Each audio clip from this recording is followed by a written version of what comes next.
अस्सलाम वालेकुम नाजरीन, इमरान याकूब खान साहब के साथ व्यू पॉइंट से मैं हूं ज़ैनब जतोई। नाजरीन, प्रोग्राम के आगाज़ में बात करेंगे पंजाब में कौमी असम्बली के 6 और सूबाई असम्बली के 7 हलकों में इतवार को ज़िमनी इलेक्शन होने जा रहा है और ऐसे में क्या मुमकिन नताइज होंगे इस इलेक्शन के, इस पर बात करेंगे। कुछ सियासी इशूज़ पर भी आज बात करेंगे और प्रोग्राम के दूसरे हिस्से में बात करेंगे तेजस तैयारे की तबाही के बाद भारत अब इसका मलबा किस पर डालेगा और क्या भारत अब अपनी इस हजीमत को मिटाने के लिए पाकिस्तान के ख़िलाफ़ कोई मिसएडवेंचर कर सकता है। क्या कोई ऐसे ख़दशात हैं और अफ़गान रजीम के वज़ीर भारत गए हैं, उनका क्या सियासी एजेंडा था, इस पर भी बात होगी। और प्रोग्राम के आखिरी हिस्से में बात करेंगे लेबर फोर्स सर्वे और कुछ इक़्तिसादी उमूर ज़ेरे बहस आएंगे।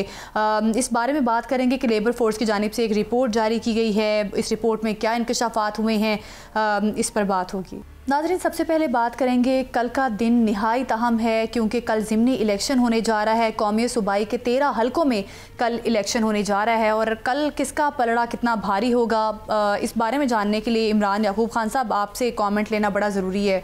क्या समझते हैं कल का दिन किस पार्टी के लिए अहम होगा? सबसे पहले तो ये भी बताइएगा कि इलेक्शन कमीशन की जानिब से कुछ नोटिस जारी किए गए हैं कुछ वज़ीरों और मुशीरों को, उस पर आपकी क्या राय है? क्योंकि ये कहा जा रहा है कि खिलाफ वर्जियाँ की गई हैं, इलेक्शन कैंपेन का हिस्सा हैं ये वज़ीर और मुशीर, जो कि अगर ECP के बकौल कोई वज़ीर मुशीर इलेक्शन कैंपेन का हिस्सा नहीं हो सकता, तो कोड ऑफ कंडक्ट की खिलाफ वर्जी क्यों गवर्नमेंट की जानिब से की जा रही है बार बार?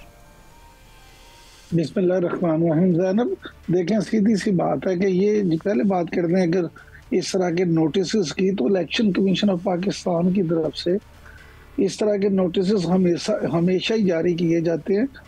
अगरचे जो कोड ऑफ कंडक्ट है उसके मुताबिक तो हुकूमत जो है, हुकूमत में शामिल लोग, वुज़रा, ये इलेक्शन कैंपेन में हिस्सा नहीं ले सकते।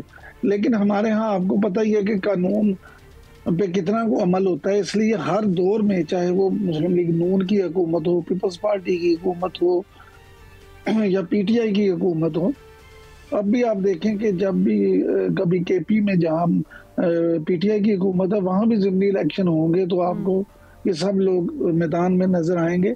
लिहाजा ये जो है वो बिल्कुल इन चीज़ों को, इन नोटिस को सीरियस नहीं लेते। जो अगर आइन और कानून की बात करें तो उसके तहत तो सरासर ज़्यादती। अब आ जाते हैं इलेक्शन की तरफ। तो कल मजमूई तौर पे पंजाब में 13 हलके हैं सूबाई और असम्बली के मिला के जिनमें ज़िमनी इलेक्शन होने हैं। लेकिन अनफॉर्चुनेटली इस दफ़ा अगर आप देखें तो जहाँ जहाँ भी ये इलेक्शन हो रहे हैं वहाँ पे आपको उन हलकों में भी उस तरह से जोरों शोर या वलवला नजर नहीं आ रहा। उस तरह से वहाँ पे आपको इलेक्शन का जो जोशो खरोश है वो देखने में नहीं आ रहा। उसकी बुनियादी वजह यह है कि PTI जो है वो एक तरह से इस इलेक्शन से ही बाहर है। मुस्लिम लीग नून एक तरफ मैदान में और दूसरी तरफ PTI के कुछ ऐसे लोग हैं जिनको अगरचे पार्टी ने टिकट तो नहीं जारी किया, लेकिन पार्टी वो ये दावा कर रहे हैं कि जी हम पार्टी के सपोर्ट याफ्ता उम्मीदवार हैं। और PTI ने, अगर मैं ये कहूँ कि पाकिस्तान तहरीक इंसाफ की ये पॉलिसी शायद खुद उनके अपने लिए भी ये कोई इतनी बेहतर साबित नहीं होगी कि अगर आप अपने मुखालफिन को इस तरह से खुला मैदान दे देंगे तो फिर उसमें फिर आप बाद में ये कहेंगे जी ज्यादती हुई, हमारी सीटें जो हैं हमारी थी, हक हमारा था। जब आप इलेक्शन ही पूरे दिल से नहीं लड़ेंगे, पूरी तरह से मुनज़्ज़म होकर नहीं लड़ेंगे, तो फिर आप किस तरह से कल को ये दावा कर सकते हैं? तो इमरान साहब, आपके वाकिफ़ाने हाल क्या कहते हैं, फिर कल किसका पलड़ा भारी होने वाला है?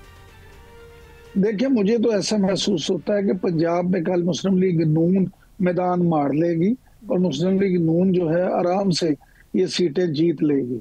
देखना ये है कि अब कल का ज़िमनी इंतखाब किसकी फेवर में जाता है और नून लीग की जानिब से जो तैयारियां की जा रही हैं वो तैयारियां रंग लेकर आती हैं या नहीं, इसी मामले पर बात करेंगे। हुज़ैफ़ा रहमान मुआविन ख़ुसूसी वज़ीर आज़म ने हमें ज्वाइन किया है। बहुत शुक्रिया आपका हुज़ैफ़ा रहमान साहब। कल ज़िमनी इलेक्शन का दिन है, इम्पॉर्टेंट डे है, लेकिन इलेक्शन कमीशन की जानिब से आप लोगों को कुछ नोटिस जारी किए गए हैं। ये कहा गया है कोड ऑफ कंडक्ट की आपने खिलाफ वर्जी की है।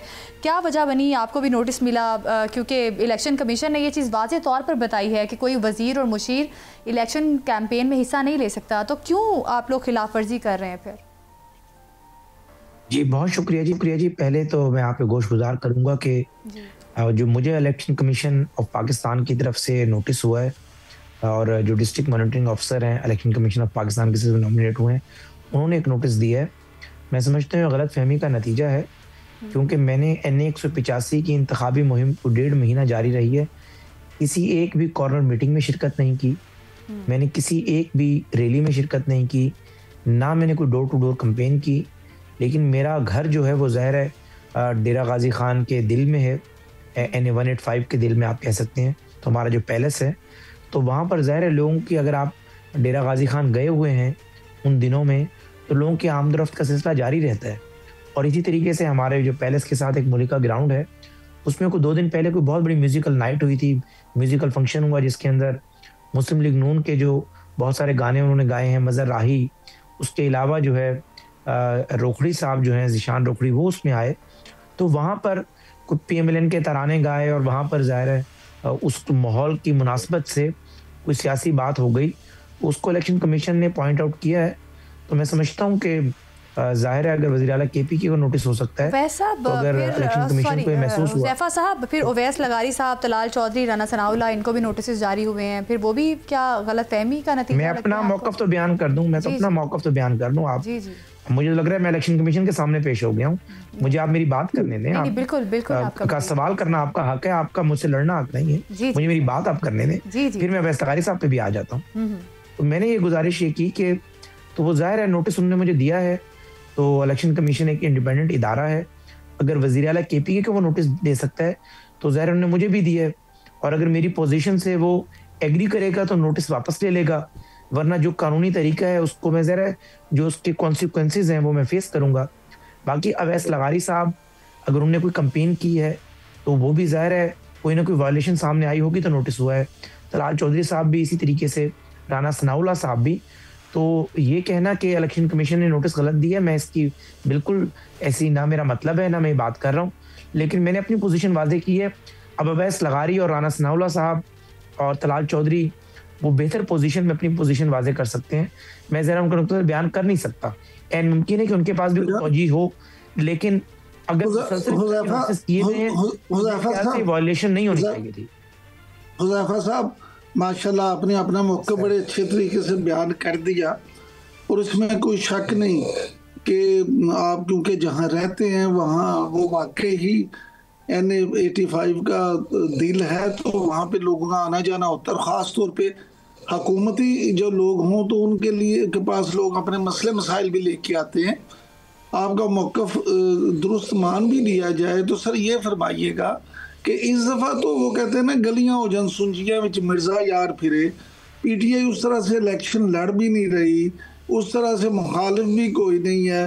बज़ाहिर ऐसा महसूस होता है कि हालात मुस्लिम लीग नून के लिए बड़े साजगार हैं, तो फिर भी ये क्या आप समझते हैं कि उसके बावजूद भी अगर इस तरह के इकदाम किए जाए तो ये क्या वजह क्या है?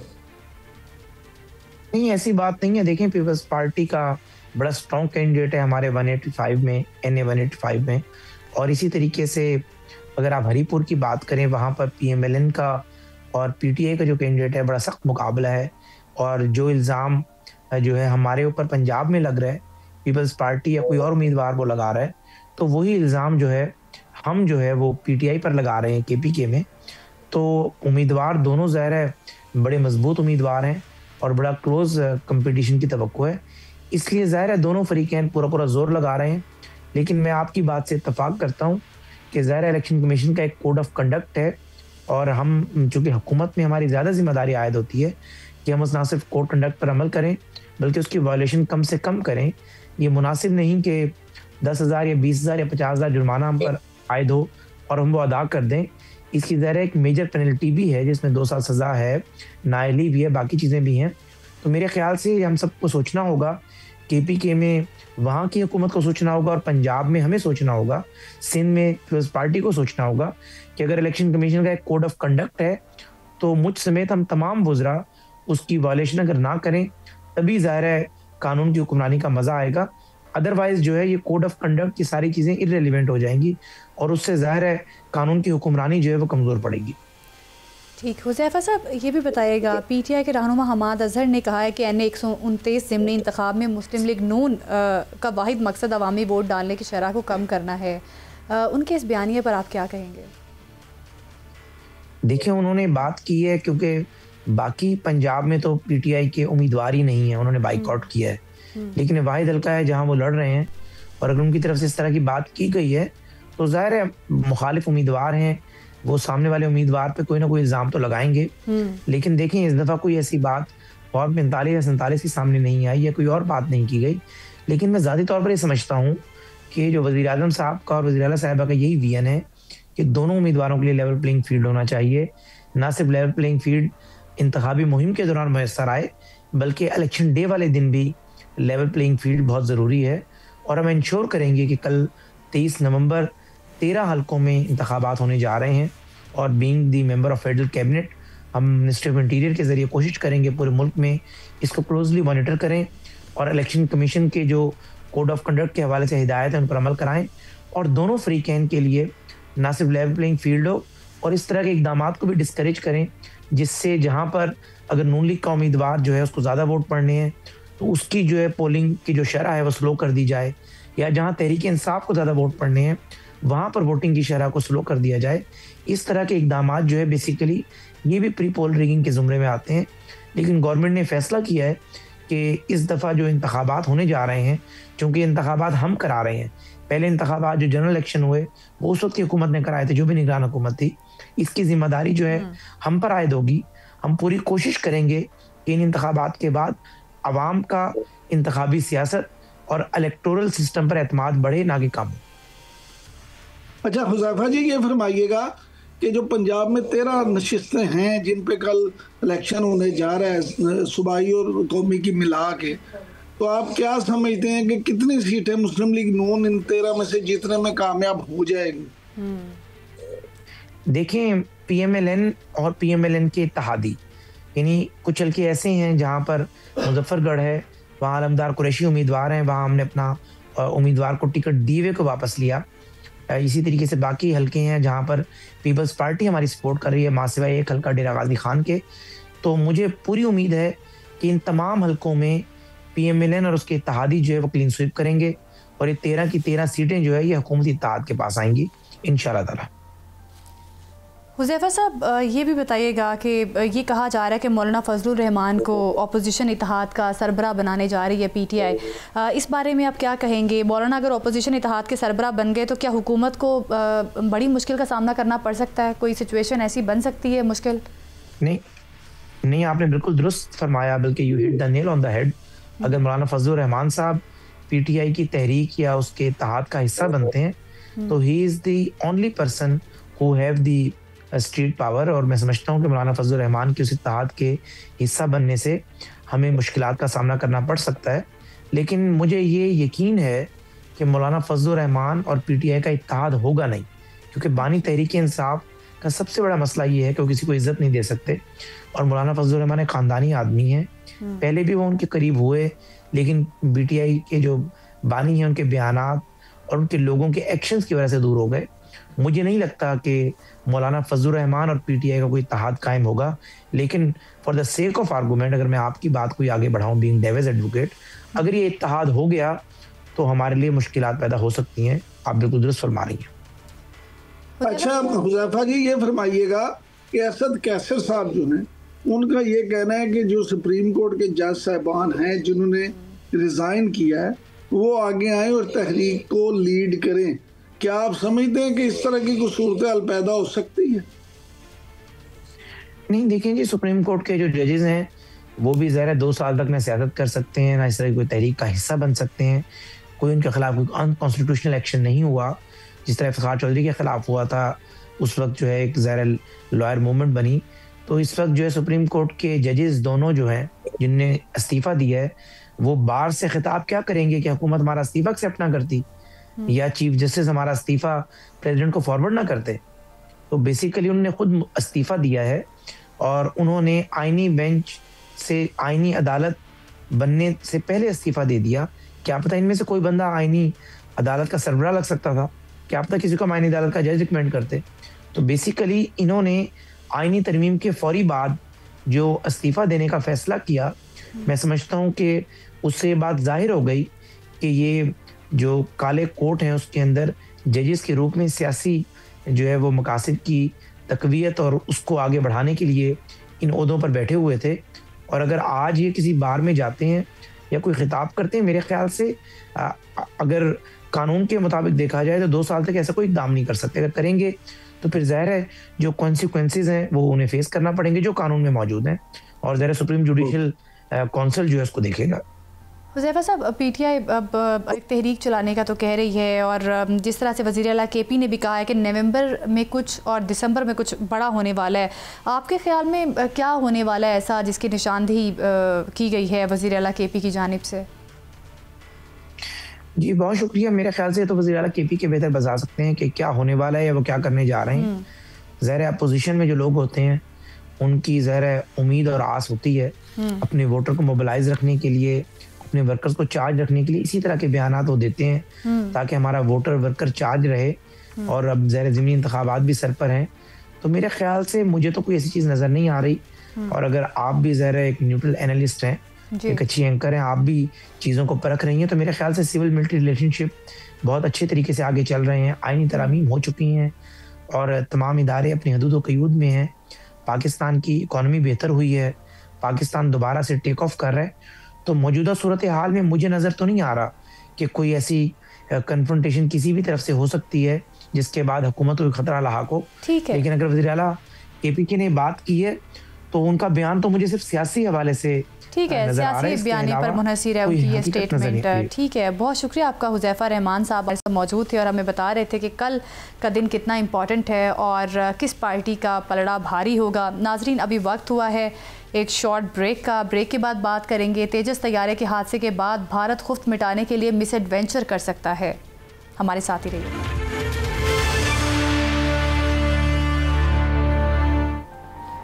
वेलकम बैक नाजरीन। भारत की दुबई एयर शो में तेजस तैयारे की तबाही के बाद भारत को शर्मिंदगी का सामना है और भारत इस शर्मिंदगी और हजीमत को मिटाने के लिए दोबारा कोई पाकिस्तान के ख़िलाफ़ मिस एडवेंचर कर सकता है। ये ख़तरा भी टला नहीं है क्योंकि वज़ीर दिफ़ा ख्वाजा आसिफ ने भी कहा है कि जंग का ख़तरा टला नहीं, भारत प्रॉक्सी वॉर कर रहा है। इस बारे में जानने के लिए बात करेंगे एयर कमोडोर रिटायर्ड रज़ा हैदर, दिफाई तजियाकार हमारे साथ मौजूद हैं। बहुत शुक्रिया आपका रज़ा हैदर साहब, आपने हमें ज्वाइन किया। किस तरह से देख रहे हैं जिस तरह से भारत को दुबई एयर शो में हजीमत का सामना करना पड़ा और अभी वज़ीर दिफ़ा ख्वाजा आसिफ की जानिब से भी ये कहा जा रहा है कि जंग का ख़तरा टला नहीं है, तो क्या समझते हैं क्या जंग का ख़तरा मौजूद है? भारत पाकिस्तान के ख़िलाफ़ कोई मिस एडवेंचर कर सकता है? जी, सबसे पहले तो बहुत शुक्रिया आपका प्रोग्राम में दावत देने का। देखिए, जहाँ तक इस तेजास एयरक्राफ्ट के क्रैश का ताल्लुक है, ये एक प्रोफेशनल ड्यूटी परफॉर्म करते हुए क्रैश हुआ, तो मेरी पायलट के साथ कॉन्फिडेंस है। As a professional he was doing his duty और उसमें वो क्रैश हुआ, तो इट्स अ ट्रेजिक इंसिडेंट। जहाँ तक ताल्लुक है देखिए दुबई एयर शो का, दुबई एयर शो एक बहुत बड़ा इवेंट है जिसमें तमाम फोर्सेस आती हैं, अपना डिस्प्ले करती हैं आर्म्स को, एयरक्राफ्ट को, और सेल्स एंड मार्केटिंग की अपॉर्चुनिटीज होती हैं, बिलियन ऑफ डॉलर्स की वहाँ पे डील्स होती है। अब ऐसे में एक जहाज का क्रैश होना जो कि अभी सेल्स एंड मार्केटिंग की स्टेज पे हो, ये एक बहुत बड़ा सेटबैक है डेफिनेटली इंडिया के लिए, इंडियन एविएशन इंडस्ट्री के लिए, इंडियन एयरफोर्स के लिए। वाइल इस क्रैश की इन्वेस्टिगेशन अभी यकीनन स्टार्ट हो गई है और वो एक अपना उसका एक प्रोसीजर होता है क्रैश की इन्वेस्टिगेशन का, जो कि स्टार्ट हो गया, जिसमें flight data recorder, cockpit flight recorder, voice recorder और बाकी सारे एलिमेंट्स भी देखे जाते हैं कि क्या इसमें ह्यूमन एरर हो सकता है, इसमें पायलट एरर हो सकता है या कोई और डिज़ाइन इशू। ये एक अभी इतनी इन्वेस्टिगेशन चलेगी। लेकिन एक आपसे मैं शेयर करूँ, एक एविएशन का एक प्रिंसिपल है, जेम्स रीजन प्रिंसिपल हम उसको कहते हैं। वो कहता है कि क्रैश और incident don't happen in a day, they are collected together, they are brought up together in number of series of errors and then accumulated to become a incident. तो मैं समझता हूँ कि इस इंसिडेंट के पीछे, ये खाली एक इंसिडेंट नहीं है, इसके पीछे एक सीरीज ऑफ इंसिडेंट्स हैं जो कि तेजाज एयरक्राफ्ट से लिंक हैं और that eventually end up to this crash. ठीक, सर ये भी बताइएगा कि एविएशन इंडस्ट्री जो है भारत की, उस पर अब क्या इम्पैक्ट आएगा, क्योंकि कुछ अर्सा पहले हमने देखा कि एक उनका प्लेन क्रैश भी हुआ था और फिर यही तैयारा, तेजाज तैयारा जो था दुबई एयर शो में, इसका फ्यूल लीक हुआ, फिर ये तैयारा तबाह हो गया, पायलट भी हलाक हो गया। तो एविएशन इंडस्ट्री पर क्या इम्पैक्ट भारत के आएगा, इस बारे में भी बताइएगा। जी, ये बहुत अच्छा सवाल है क्योंकि अब ये स्ट्रेटेजिकली कवर कर रहा है कि इसके इम्पैक्ट क्या है इस क्रैश के। मैं आपसे शेयर करूं कि अभी तक तेजाज के 2 क्रैश हुए। एक 2024 में हुआ था, वो ऑयल लीक के ऊपर हुआ था, इसमें इंजन ऑयल लीक थी जिससे वो क्रैश हुआ था। और अनफॉर्चुनेटली इस जहाज में भी आज से 2 दिन पहले आपने सुना होगा रिपोर्ट किया गया था कि ऑयल लीक थी। ऑल्दो कि वो पर्टिकुलरली ये टेल नंबर एयरक्राफ्ट नहीं होगा क्योंकि जनरली स्टैटिक एयरक्राफ्ट और डिस्प्ले एयरक्राफ्ट अलग होते हैं, तो वो स्टैटिक एयरक्राफ्ट में लीक थी। But this is one of the issue जो एक हाईलाइट हो रहा है अब मीडिया पर भी और एक जनरल डिस्कशन में भी कि इसके अंदर कुछ डिजाइन इश्यूज हैं। This is premature aircraft to get on the display in an international forum. जहां तक ताल्लुक है इम्पैक्ट ऑन एविएशन इंडस्ट्री, ये बहुत बड़ा इम्पैक्ट है। जिस तरह मैंने बात की कि दुबई एक शो में आप मिलियन के लोगों के सामने आप डिस्प्ले कर रहे होते हैं अपनी प्रोडक्ट को, और अगर वो प्रोडक्ट परफॉर्म ना कर सके तो आप देखें कि कस्टमर का कॉन्फिडेंस तो बिल्कुल शेकअप हो जाता है। ये तो हो गया इंटरनेशनल कस्टमर। आज है हम लोकल कस्टमर। लोकल कस्टमर है Indian air force. Indian air force already बहुत रिलक्टेंट है इस जहाज को लेने में। रीजन बीइंग कि तेजाज एयरक्राफ्ट प्रोग्राम देखिए शुरू हुआ था 1983 में और टिल डेट सिर्फ 40 एयरक्राफ्ट डिलीवर हो चुके हैं, यानी 40 एयरक्राफ्ट इन 40 इयर्स। ये उनके Indian air chief marshal AP Singh जो हैं उनका मैं स्टेटमेंट कोट कर रहा हूँ आपको, 40 aircraft in 40 years and technology delayed is technology denied. उन्होंने कहा था कि अगर ये टेक्नोलॉजी मुझे 40 साल बाद मिल भी जाए 1983 की डिजाइन टेक्नोलॉजी, तो ये मेरे लिए काफी नहीं है। तो इंडियन एयरफोर्स तो पहले ही इस जहाज को लेने में बहुत रिलक्टेंट है क्योंकि इसमें बहुत से इश्यूज हैं इसके अंदर ड्यूरिंग द डेवलपमेंट फेज, जिसकी वजह से मैं आपको बता रहा हूँ 40 ईयर्स लगे। इसमें मल्टीपल इश्यूज आए जिसमें इंजन इश्यूज हैं, फ्लाइट कंट्रोल्स के, ऑटो पायलट के, रडार इंटीग्रेशन के, एवियोनिक्स इंटीग्रेशन के, ये सारे डिजाइन इश्यूज हैं जिनसे ये जहाज गुजरता गया और डिले से डिले होता गया। और अभी सिचुएशन ये है कि अभी इंडियन एयरफोर्स ने 180 तेजाज एयरक्राफ्ट ऑर्डर किए हैं, विच इज तेजाज मार्क 1A। ये जो क्रैश हुआ ये मार्क 1 था। अब मार्क 1A वो है जिसमें इन्होंने ये सारी इंप्रूवमेंट्स की हैं, लेकिन अब अगर ये क्रैश में रीजन निकलता है कोई डिजाइन इशू और ऐसा कोई डिजाइन इशू जिससे प्रोडक्शन हॉल्ट होती है, तो मार्क 1A के वो 180 एयरक्राफ्ट जो अभी अंडर प्रोडक्शन है वो भी इम्पैक्ट होंगे। और इसका इम्पैक्ट एक ओवरऑल इंडस्ट्री के कॉन्फिडेंस पे भी जाएगा और ओवरऑल तीजा या हल जो कि इसको हिंदुस्तान एरोनॉटिक्स लिमिटेड जो कि मैन्युफैक्चर करता है उसके ऊपर तो इसका इम्पैक्ट आएगा ही आएगा क्योंकि प्रोडक्शन हॉल्ट हो जाएगी। लेकिन जो सबसे बड़ा इम्पैक्ट मैं समझता हूँ आएगा इंडियन एयरफोर्स के ऊपर, क्योंकि देखें इंडियन एयरफोर्स ने तेजाज एयरक्राफ्ट क्यों ले रहे थे, वो फिल कर रहे थे अपनी एजिंग फ्लीट को। वो एजिंग फ्लीट लाइक वो 60 इयर्स ओल्ड पुराने जहाज उड़ा रहे थे। अभी MiG-21 रिटायर हुए 2 महीने पहले। They are having 40 against a 42 sanctions strength of squadrons. They are having only 29. तो ऑलरेडी उनके पास बहुत कम स्क्वाड्रन्स हैं। वो उनको फिल करना चाहते थे बिकॉज विद दीज तेजाज, जिसको वो फिल नहीं कर पाएंगे क्योंकि अभी डिले में चला गया प्रोग्राम। तो ये इंडियन एयरफोर्स के ऊपर भी इसका बहुत बड़ा इम्पैक्ट है और एविएशन इंडस्ट्री के ऊपर भी बहुत बड़ा इम्पैक्ट है। अच्छा सर, ये फरमाइएगा कि प्रेसिडेंट ट्रंप के बाद अब तो फ्रांसीसी कमांडर ने भी इस बात की तस्दीक कर दी है कि पाकिस्तान ने मार के हक में इंडिया में जो भारतीय राफेल तैयारे हैं वो मार गिराए हैं, और साथ साथ उन्होंने ये भी कहा है कि ये कामयाबी जो है ये चीनी तकनीक से ज्यादा पाकिस्तानी सलाहियतों की वजह से। इस पे आप क्या कहेंगे? जी, आपके बिल्कुल मुनासिब सवाल है और इसके 2 एंगल्स हैं।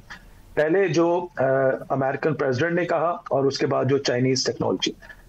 देखिए जो इंडियन एयरफोर्स है वो पहले ही बहुत प्रेशर में आफ्टर 7-0 एंड उस प्रेशर में ये उन्होंने बहुत से ऐसे स्टेप्स लिए जिसमें उन्होंने अपना एक 5th जनरेशन फाइटर प्रोग्राम भी लॉन्च किया एमका के नाम से, एडवांस मीडियम कॉम्बैट एयरक्राफ्ट, जो कि तेजाज की जब सीरीज खत्म होगी, तेजाज मार्क 1A जो मैंने जिक्र किया 180, उसके बाद तेजाज मार्क 2 है इनका जो 2028 में आएगा, और फिर एमका है जो 2035 में आएगा। अब देखिए ये सारी सीरीज डिले में चली जाएगी बिकॉज ऑफ दिस क्रैश। ठीक है। और दूसरा ये एक बहुत बड़ा क्वेश्चन मार्क है, और ये इंडिया के मीडिया भी आपस में डिस्कस करते हैं, और अगर कोई सुन रहा है आपके प्रोग्राम में तो आई एम श्योर वो जरूर सोचेंगे कि क्या 2035 में जो जहाज आएगा मार्केट में और 2040 में ऑपरेशनलाइज होगा, तो क्या उसकी उस वक्त रेलिवेंसी भी होगी। उस जमाने में एक 4th जनरेशन एयरक्राफ्ट की या 4.5 जन एयरक्राफ्ट की, जबकि उस वक्त 7th जनरेशन एयरक्राफ्ट फ्लाई कर रहे होंगे। तो ये इंडियन एयरफोर्स इस वक्त एक बड़ा डायलेमा से गुजर रही है, जिसमें एजिंग फ्लीट है, श्रिंकिंग स्क्वाड्रन्स हैं, उनको रिप्लेनिशमेंट के लिए जहाज नहीं मिल रहे। ट्रंप ही की मैं बात करूं कि ट्रंप ने शुरू में, आपको याद होगा कि F-35 ऑफर किए थे इंडिया को, ये बात है मार्का हक से पहले।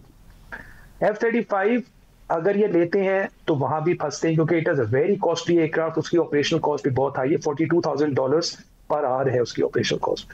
दूसरी तरफ रशिया ने ऑफर किए थे Su-57।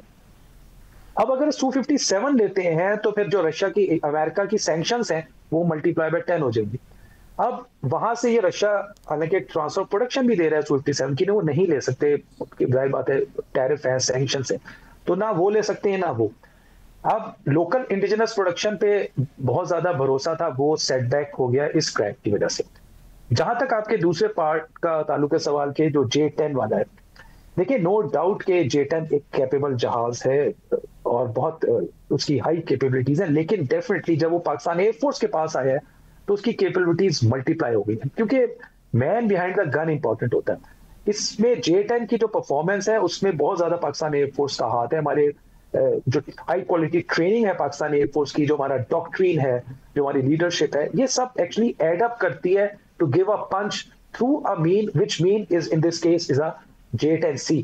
और अभी आपने देखा होगा कि बाय आफ्टर मार्का हक J-10C के शेयर्स भी बढ़े हैं, इंडोनेशिया ने भी J-10 खरीदा है, बांग्लादेश भी J-10 को नेगोशिएट कर रहा है, और बहुत से मुल्क हैं जो J-10 को खरीदना चाह रहे हैं अगेंस्ट द राफेल, और राफेल की मार्केट उसी तरह ड्रॉप हुई है।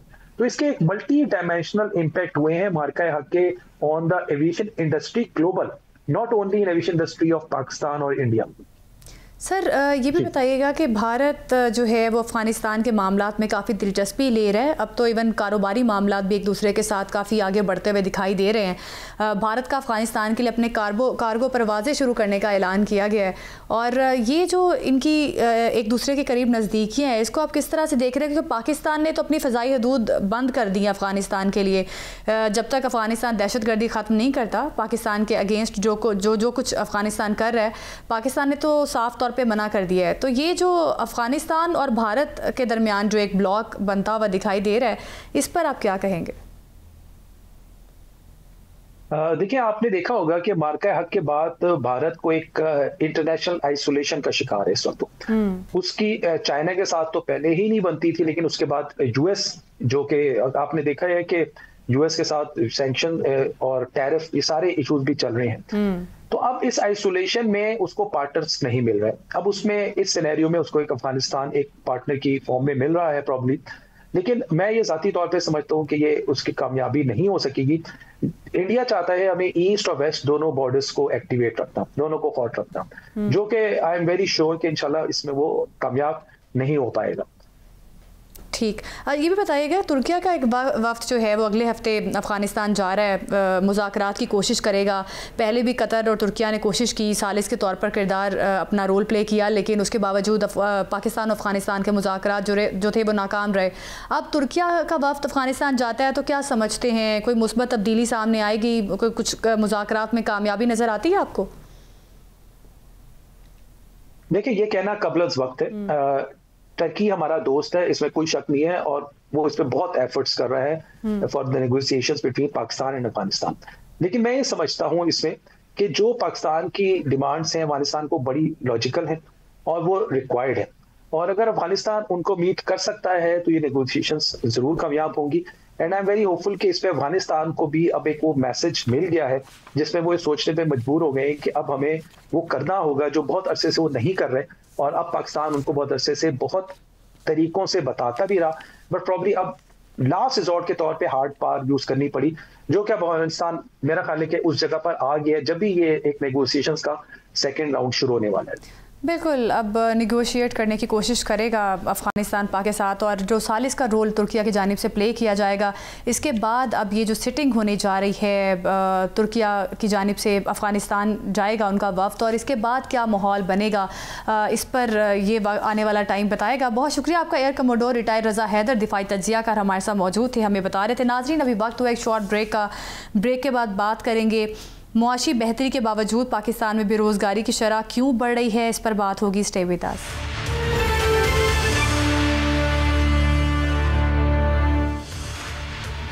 Welcome back. नाजरीन, हम 2026 में दाखिल होने वाले हैं, लेकिन बेरोज़गारी जो कि काफ़ी बड़ा मसला बनता जा रहा है। अगर बात की जाए लेबर फोर्स के सर्वे की, जिसमें बताया गया है कि पाकिस्तान में बेरोज़गारी में इजाफ़ा हुआ है और तकरीबन 7% के लगभग इसमें इजाफ़ा देखा गया है। आखिर क्या इसके पीछे वजूहात है? गवर्नमेंट की जानिब से बड़े दावे किए जाते रहे कि नौजवानों को रोज़गार फराहम किया जाएगा, लेकिन अभी तक इस पर अमल दरामद क्यों नहीं हो सका? इस पर बात करेंगे। डॉक्टर इकरामुल हक, माहिर मुआशियात, हमारे साथ मौजूद हैं। डॉक्टर साहब, बहुत शुक्रिया आपके वक्त का। क्या समझते हैं, लेबर फोर्स के सर्वे के बाद अब नाउमीदी जो है वो बढ़ती हुई दिखाई दे रही है, क्योंकि इस रिपोर्ट में बताया गया कि पाकिस्तान में बेरोज़गारी की शरह बढ़कर तकरीबन 7% के करीब बताई जा रही है। अगर 2021 की बात की जाए, 2020 की बात की जाए, तो बेरोज़गारी शायद इतना बड़ा मसला नहीं था जो आज है। जी बहुत शुक्रिया। दरअसल आपने देखा होगा कि बहुत सी इंडस्ट्री जो ऑलरेडी लगी हुई हैं वो भी बंद हो रही हैं। इसके अलावा आपने देखा कि ये टैक्सेस इतने हाई हुए कि बहुत से जो मल्टीनेशनल्स थी वो भी पाकिस्तान का छोड़कर चले गए। तो ये जो हमने पिछले 2024 से टैक्स रेट्स में बेपनाह इजाफा किया है, और ख़ास तौर पे कॉर्पोरेट सेक्टर को हमने बहुत बुरी तरह से टैक्सेस उनसे वसूल किए हैं, तो उसका नतीजा यही होना था कि अगर हमारी जो कॉस्ट है, आपने देखा इलेक्ट्रिसिटी की भी दुनिया में सबसे ज़्यादा हाई है, एनर्जी और भी जो सोर्सेज हैं वो भी हमारे पेट्रोल की प्राइसेस, और फिर आपने देखा कि जो इसमें बहुत बड़ा इजाफा हुआ है टैक्सेस में, इस सब ने मिलाकर, और इंटरेस्ट रेट भी डबल डिजिट हमारा रहा उस वक्त भी जब सिंगल डिजिट के ऊपर इन्फ्लेशन थी। तो इन सारी चीज़ों की वजह से बहुत मसला हुआ, और जब नई इन्वेस्टमेंट ना हो, नई इंडस्ट्रीज ना लग रही हो, तो हमारी यूथ जो है उनको ही सिर्फ 3 मिलियन जॉब्स चाहिए हर साल। तो इसके लिए कोई हुकूमत ने कारकर्दगी नहीं दिखाई, और ना ही प्राइवेट सेक्टर को कोई इंसेंटिवाइज किया। एक आध पहले टैक्सेस में ये भी प्रोविजन रखी थी कि अगर आप ग्रेजुएट्स को या और लोगों को एम्प्लॉयमेंट देंगे तो उसके लिए आपको टैक्स रिबेट मिलेगा। अगर आहिस्ता आहिस्ता सब चीज़ें ख़त्म की और टैक्स रेट्स बहुत बढ़ा दिए गए, तो मजबूरी तौर पर यूथ जो है, जाहिर है कि उनके लिए बहुत बड़ा मसला है कि अगर जॉब अपॉर्चुनिटीज़ नहीं होंगी, तो जिस हमारा यूथ पल्ज भी इतना ज़्यादा है दुनिया में, 60% से ज़्यादा, तो अगर ह्यूमन हम रिसोर्स पे मेहनत नहीं करेंगे, उन्हें तैयार नहीं करेंगे, जॉब्स नहीं देंगे, तो ये एसेट जो है तो एक बहुत बड़ी लाइबिलिटी में तब्दील होता चला जा रहा है। और अब सारी फिगर्स यही बता रही हैं कि ये एक बहुत खतरनाक सूरत हाल की तरफ जा रहा है। डॉक्टर साहब ये फरमाइएगा कि बाज़ लोगों का तो ये मानना, माहिरीन का, कि ये जो 7% है ये भी शायद कम है जो लेबर फोर्स सर्वे में बताई गई है। तो आप कुछ बता सकते हैं कि हकीकत में पाकिस्तान में इस वक्त जो बेरोजगारी है उसकी शरह क्या है? देखिए, ये तो सबको पता है कि ये डबल डिजिट से बहुत ज़्यादा है, और जो आपने देखा होगा वर्ल्ड बैंक की रिपोर्ट में उन्होंने कहा था कि 31% हमारी जो यूथ है वो किसी किस्म की एक्टिविटी में, इकोनॉमिक एक्टिविटी में शामिल ही नहीं है, यानी वो किसी तरीके से ना तो पढ़ाई में है और ना ही उन्होंने कोई मुलाजमत इख्तियार की है। अब ये रिपोर्ट जब आई थी तो बहुत ज़्यादा गवर्नमेंट को उन्होंने ये भी बता दिया कि आपका जो इकोनॉमिक मॉडल है वो किसी तरीके से भी ना तो गुर्बत का खात्मा कर पा रहा है और ना ही ये जो चैलेंज है आपका एम्प्लॉयमेंट का, इसको पूरा कर पा रहा है। अगर देखा जाए तो ये नतीजा भी तो उन पॉलिसीज का है जो हम ये 24 दफ़ा IMF के बाद गए हैं, और हर दफ़ा स्टेबिलिटी की वजह से वो हमें ये कहते थे कि आप ऑस्टेरिटी करें, फिर आप अपना टैक्स रेट ऊपर लेकर जाए, आप अपना जो डिस्काउंट रेट है वो भी आप मार्कअप रेट भी बहुत ऊंचा रखें। तो इन सब चीज़ों की वजह से हमने देखा कि मुसलसल 2008 से भी, उससे पहले तो खैर फौजी हुकूमतें रहीं, और उनकी अपनी प्रॉब्लम्स थे, मगर 2008 के बाद से हमारी जो इतनी भी सिविलियन हुकूमतें रहीं वो दावे तो बहुत करती रही, मगर किसी को ये अंदाजा नहीं था कि हमने अगर यही रवश रखी कि हम सिर्फ कर्जों पे ही जिंदा रहे और हमने कोई भी ऐसी एक्सपोर्ट ओरिएंटेड इंडस्ट्रीज नहीं लगाई ताकि हमारा ये जो इन्हसार है बहुत ज़्यादा रॉ मटेरियल पे बाहर से, और जो हमने कभी अपने ज़राए को इस्तेमाल करने की कोशिश नहीं की, अपने यूथ पे कभी तवज्जो नहीं दी। अब अगर आप गौर करें तो इस इर्द गिर्द के ममालिक में जो आईटी की एक्सपोर्ट है वो ही हमसे कई गुना ज्यादा है। हम 3-4 बिलियन करके ही बहुत खुश होते हैं, यहाँ तो बात 100 बिलियन से ऊपर की हो रही है। बांग्लादेश में देखिए उन्होंने इसमें कितनी तरक्की की, फिर वहाँ भी सियासी हालात भी खराब होने के बावजूद भी अभी $57 बिलियन की तो उन्होंने गारमेंट एक्सपोर्ट की है। हमारे भी चले पॉलिटिकल इंस्टेबिलिटी जरूर रही है, मगर इसका ये मतलब थोड़ी होता है कि जो अगर आपने अपना ढांचा सही रखा, आप वहाँ तो औरतें 3-3 शिफ्ट में काम करती हैं, हम यहाँ औरतों को एग्जाम्पल के तौर पर अपने सियासी मामलात के लिए तो देखते हैं कि हमें सियासत में ये रिफॉर्म्स करनी चाहिए, इससे बेहतरी आएगी।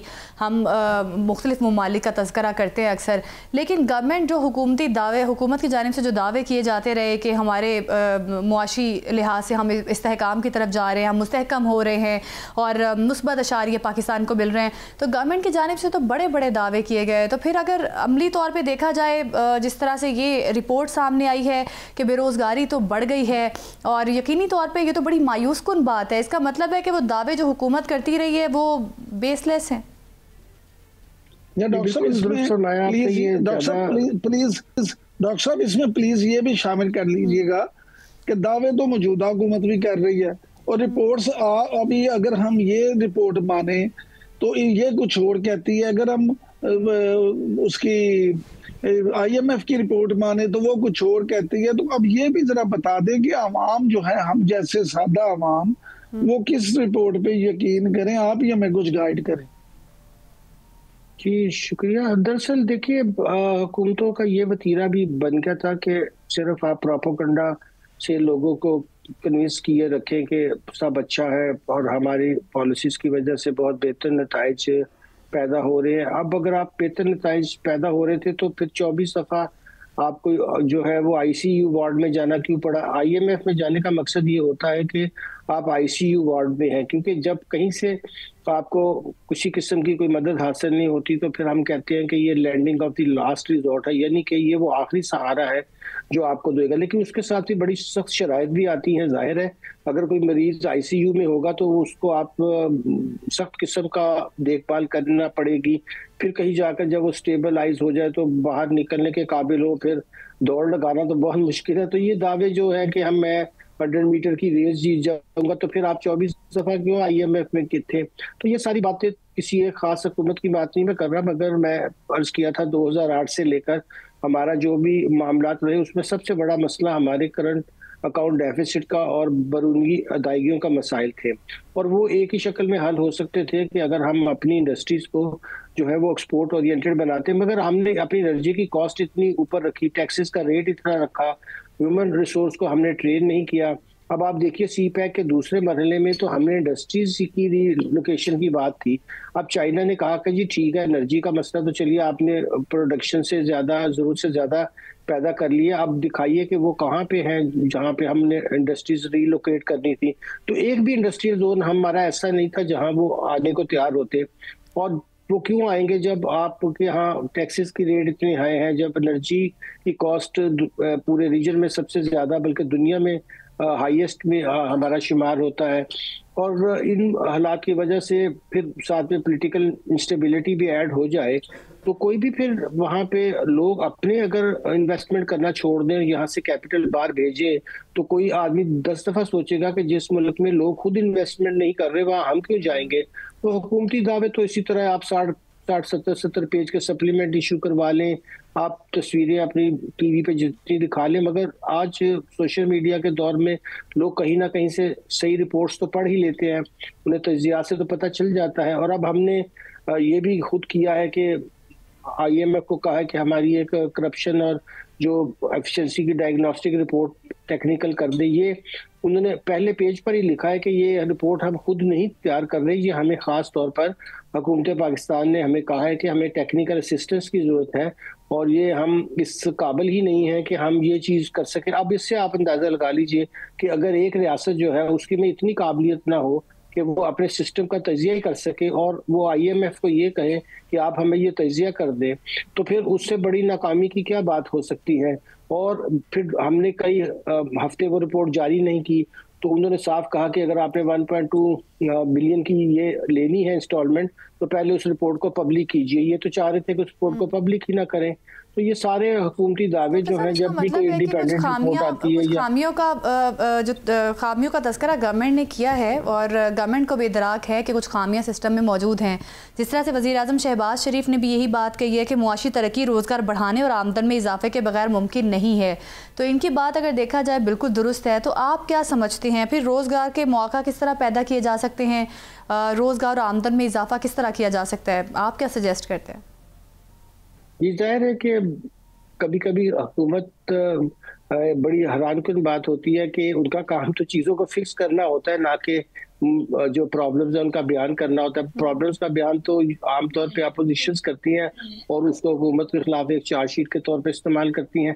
अब अगर इदराक भी है और करना भी है तो फिर हमें तो नहीं बताना चाहिए, शुरू कर देना। उसमें सबसे बड़ी हमें सबसे पहले तो अपने ह्यूमन रिसोर्स को दुरुस्त करना है। हमारा तलीमी निज़ाम इतना ख़राब हो चुका है कि हम आज के दौर के लिए जो लोग चाहिए, जिस तरह के स्किल सेट चाहिए, वही हमारा तलीमी निज़ाम जो है वो फराहम नहीं कर रहा। तो ये तो सबसे बड़ी खराबी तो यहाँ, जब ह्यूमन रिसोर्स निकम्मा होगा, ह्यूमन कैपिटल नहीं होगा, तो आप पैसा तो कहीं से भी अरेंज कर लेंगे, जैसे उधार पे हम चल रहे हैं, मगर इसलिए हम डिलीवर नहीं कर पाते कि उसको मैच करने के लिए उस कैपिटल को आपको साथ में ह्यूमन कैपिटल भी चाहिए होता है। ह्यूमन कैपिटल हमारा बहुत वीक हो चुका है और इसमें हमारे अपनी निज़ाम की खराबी है। दूसरी बड़ी वजह जिसकी वजह से हम रोजगार के फराहम नहीं कर पा रहे, वो मैं अर्ज कर रहा था, एनर्जी का मसला है। इतने अरसे से हम अपनी एनर्जी की कॉस्ट नीचे नहीं ला पाए हैं।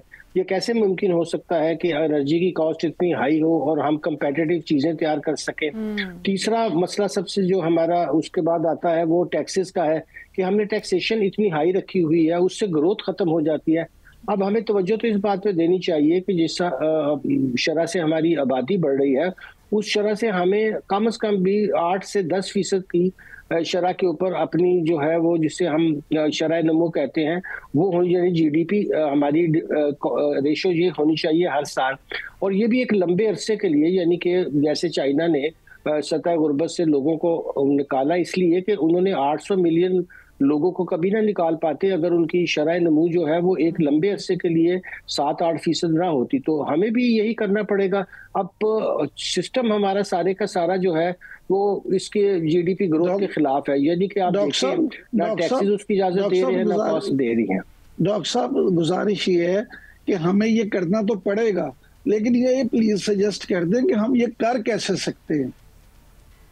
जी, मैं अर्ज कर रहा था ना, देखिए अगर हम इस वक्त लोगों को ट्रेनिंग ये दें कि जितनी यूथ है उनके लिए हम कोई ज़्यादा मुश्किल नहीं है, क्योंकि आजकल सारी यूनिवर्सिटी जो बाहर की हैं वो आपको फ्री जो है वो सेट स्किल सिखाती हैं IT की, मगर हमें ऐसे IT सेंटर्स ही नहीं है हमारे पास जहाँ पे हम सीमलेस किस्म की, हमारे पास आप देखिए वाईफाई रोज हमारे इतने स्लो चल रहे होते हैं। उसकी वजह यह है कि हमने जो टेली कम्युनिकेशन कंपनीज थी उसके ऊपर दुनिया का हाईएस्ट टैक्स रेट लगाया। उन्होंने आगे कोई इन्वेस्टमेंट ही नहीं की। हम ना स्पेक्ट्रम की तरफ गए, ना 5G की तरफ गए, ना हमने अपनी, अगर आपका इंटरनेट इंफ्रास्ट्रक्चर इतना वीक होगा तो आप कैसे काम कर पाएंगे। तो ये गवर्नमेंट ने फिक्स करना है। अगर उनको आप इंसेंटिवाइज नहीं करेंगे तो वो बल्कि उल्टा उनका सारा कैपिटल खा जाएंगे, तो वो कैसे इन्वेस्ट करेंगे। तो सबसे पहले तो देखिए आपको अपना इंफ्रास्ट्रक्चर दुरुस्त करना है, और इसीलिए मैं कह रहा था उसके साथ फिर अगर हमारे पास इंफ्रास्ट्रक्चर ठीक होगा तो हम नौजवानों को हमें इंसेंटिवाइज करना पड़ेगा कि आप आए यहाँ स्किल सेट सीखिए, और फिर वो खुद ही कमाने लग जाएंगे। क्योंकि इस वक्त मसला सिर्फ स्किल सेट्स का है। अगर स्किल सेट्स अच्छी हों तो आप वैल्यू एडेड जो सर्विसेज हैं वो ऑनलाइन बच्चे खुद ही ढूंढ लेंगे। मगर अभी हमारे बच्चे उसका मुकाबला नहीं कर पाते हैं दूसरे ममालिक का, क्योंकि हम सिर्फ वेब बनाने के अलावा हमारे बच्चों को कोई काम आता नहीं है। जबकि जो आला पाए की प्रोग्रामिंग है और अब AI का हुनर है, जब वो सीखेंगे तो फिर वैल्यू एडेड से पैसा वो घर घर पे लोग कमा पाएंगे। हुकूमत को सिर्फ अपनी डायरेक्शन और इंसेंटिवाइज करना है और फिर प्राइवेट सेक्टर को और बच्चों को इस तरफ लगाना है और वो इंशाल्लाह फिर खुद ही अपना पैसा कमा लेंगे। अच्छा डॉक्टर साहब, आप हुकूमत की कुछ खामियों का तज़किरा कर रहे हैं। एक और सवाल आपसे पूछना बड़ा ज़रूरी है। तेल और गैस के ज़खायर तलाश करने के लिए कुछ इंटरनेशनल कंपनीज़ जो हैं पाकिस्तान में काफ़ी दिलचस्पी ले रही हैं। क्या समझते हैं इससे पाकिस्तान को क्या फ़ायदा होगा, और क्या इसका क्रेडिट हम गवर्नमेंट को दे सकते हैं कि ये गवर्नमेंट की जानिब से एक मुस्बत पेशरफ्त है कि बैरूनी कंपनीज़ जो हैं वो पाकिस्तान में सरमायाकारी और ये जो तेल और गैस के ज़खायर हैं ये तलाश करने में दिलचस्पी रखती हैं? क्या इसका क्रेडिट गवर्नमेंट को जाता है? जी बिल्कुल, देखिए ये तो हम नहीं कह रहे कि गवर्नमेंट एफर्ट नहीं कर रही है, चाहे वो माइनिंग हो चाहे ये एक्सप्लोरेशन हो, उसमें तो उन्होंने बहुत कोशिश की है। मगर कंपनीज आने से पहले हमसे भी पूछती हैं कि जी आप बताइए कि जब हम यहाँ आएंगे तो टैक्स का क्या होगा। तो पेट्रोलियम कंपनीज ने बाहर की मुझसे पूछा और लोगों से भी पूछा, तो हम तो जाहिर है एक प्रोफेशनल राय ही देते हैं कि जी यहाँ टैक्स के ये रेट्स, तो उससे वो बड़े परेशान होते हैं कि अगर हम यहाँ मिलियंस ऑफ डॉलर लगा देंगे, क्योंकि आपको पता है ये रिस्की बिजनेस होता है, कभी मिलता है ऑयल कभी नहीं मिलता, और 10 जगह आप कोशिश करेंगे, हो सकता है बड़ी कोशिश के बाद एक जगह से मिले, फिर उसकी एक्सट्रैक्शन कॉस्ट है, तो वो शुरू के दिनों में बड़ी लंबी चौड़ी डेवलपमेंट कॉस्ट का एक अलाउंस देना पड़ता है। सारे ममालिक देते हैं ताकि वो टैक्स ना लगे और वो अपनी एफर्ट्स करें। मगर एक तरफ जब हम ये करने की कोशिश करते हैं तो फिर IMF आ जाता है कि नहीं जी आप टैक्स छूट नहीं दे सकते क्योंकि आप हमारे प्रोग्राम में है। तो हमें एक इस तरह के आप समझिए कि एक डायलेमा हमारा बन गया है, इस तरह की हम चीज में फंस के रह गए हैं। और ये जो हमारा मखमसा है कि हम कोई अच्छी लॉन्ग टर्म पॉलिसी बना इसलिए नहीं पा रहे हैं कि हमें शॉर्ट टर्म के अंदर IMF की शराइत माननी पड़ती हैं, तो किसी ना किसी तरीके से हमें इससे तो निकलना पड़ेगा। अब वो आएगी जरूर और ये अच्छी बात है, पे डॉक्टर साहब बनानी चाहिए और फिर ही मुआशी निज़ाम जो है वो बेहतरी की तरफ जा सकता है। और अभी जो निशानदेही की गई है कि बेरोज़गारी बढ़ रही है, बेरोज़गारी पर काबू पाने के लिए हमें ह्यूमन कैपिटल बढ़ाना होगा और कुछ ऐसे सेक्टर्स हैं जिस पे गवर्नमेंट को तवज्जो देनी होगी ताकि बेरोज़गारी से नौजवानों को बचाया जा सके। बहुत शुक्रिया आपका डॉक्टर इकरामुल हक, माहिर मुआशियात, हमारे साथ मौजूद थे, हमें बता रहे थे। नाज़रीन, इसी के साथ प्रोग्राम से हमें दीजिए इजाज़त, कल फिर मुलाकात होगी। अल्लाह हाफ़िज़।